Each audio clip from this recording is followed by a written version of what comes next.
दिल्ली में एक लड़की की बेरहमी से हत्या कर दी गई। आफताब नाम के शख्स ने श्रद्धा की हत्या कर दी। आफताब नाम के शख्स ने श्रद्धा की हत्या की। आरोपित आफताब अमीन पूनावाला गिरफ्तार कर लिया गया है। कॉल सेंटर में दोनों लोग काम करते थे और हत्या कर दी गई। ये भी खबर आ रही है कि दोनों लिव इन में रहते थे। बहुत पहले यह हत्या की गई थी। खुलासा बाद में हुआ है।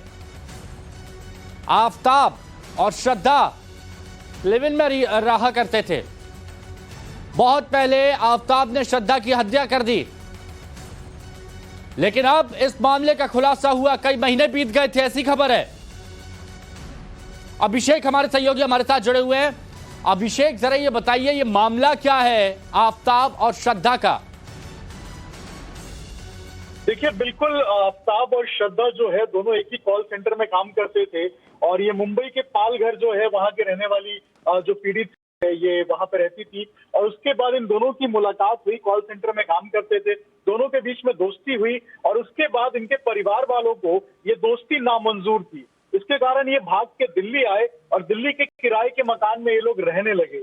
इसी बीच जब शादी की बात होने लगी, श्रद्धा ने शादी का जिक्र किया तो आफताब ने इस पे जो है वो मना कर दिया और उसके बाद जोर जबरदस्ती शुरू हुई। और इसी क्रम में जो मई का महीना था उसमें जो श्रद्धा है उसकी गला दबाकर हत्या कर दी गई। हत्या करने के बाद जो है इस पूरी प्लानिंग को अंजाम दिया गया कि किस तरीके से जो है वो लाश को ठिकाने लगाया जाए।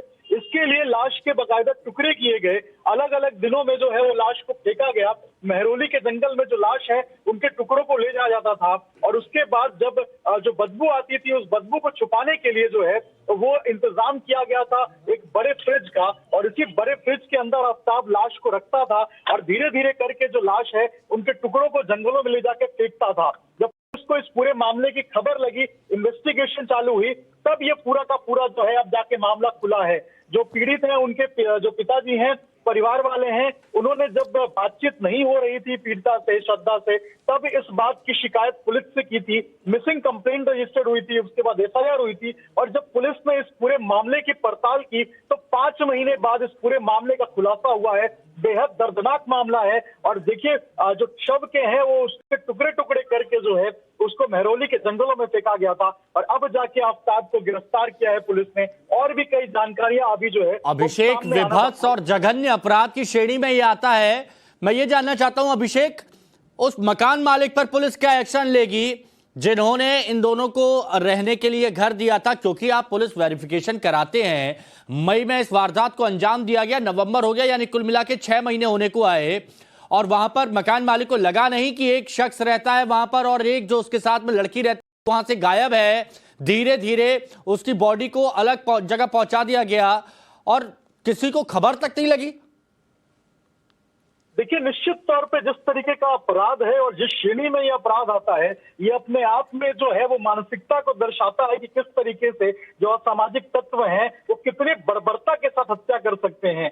बिल्कुल, जितने भी लोग इस जांच की श्रेणी में आएंगे, जो जो कड़ियां जुड़ती जाएंगी, आखिर किस तरीके से आफताब ने इस पूरे घटना को अंजाम दिया, क्या कोई और भी इसकी मदद करने के लिए तैयार था और क्या क्या रूट उसने लिया, सभी मामलों की जांच जो है वो पुलिस करेगी। और उसके बाद जो जो लोग इस श्रेणी में आएंगे, इस बाबत आएंगे, उन सबके ऊपर कार्रवाई होनी निश्चित है। लेकिन अभिषेक कितना शातिर ये कहा जा सकता है आफताब कि हत्या करने के बाद 5 से 6 महीने तक उसी जगह पे रहता है, उसी घर में रहता है, फ्रिज में जो शरीर के पार्ट्स हैं उनको रखता है, उनको जंगलों तक पहुंच के उनको ठिकाने लगाता है और किसी को कानो कान खबर तक नहीं होने देता।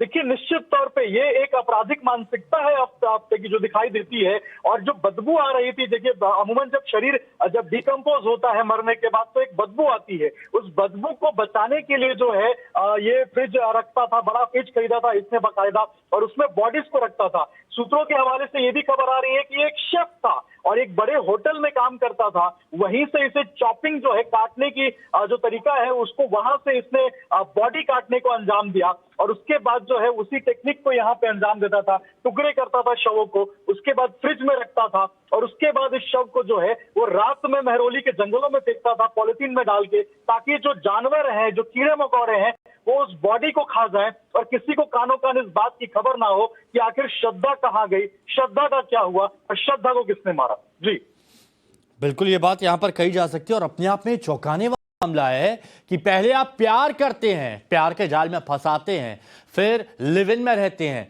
और फिर जब लड़की शादी के लिए बोलती है तो गला दबा के मार दिया जाता है। और चूंकि शेफ था किसी होटल में, तो वहां से औजार लाकर, हथियार लाकर, चाकू लाकर शरीर के टुकड़े टुकड़े करता है ये शख्स और एक डीप फ्रीजर में वो टुकड़े रखता है। महरौली के जंगल न जाने कहां कहां जाके वो शरीर के टुकड़ों को धीरे धीरे ठिकाने लगाता है। 5 से 6 महीने इस मामले को हो गए। मई में इसने हत्या की थी और मई में हत्या करने के बाद ये शख्स वहीं रह रहा था और उसके बाद किसी को कानो कान तक खबर नहीं हुई।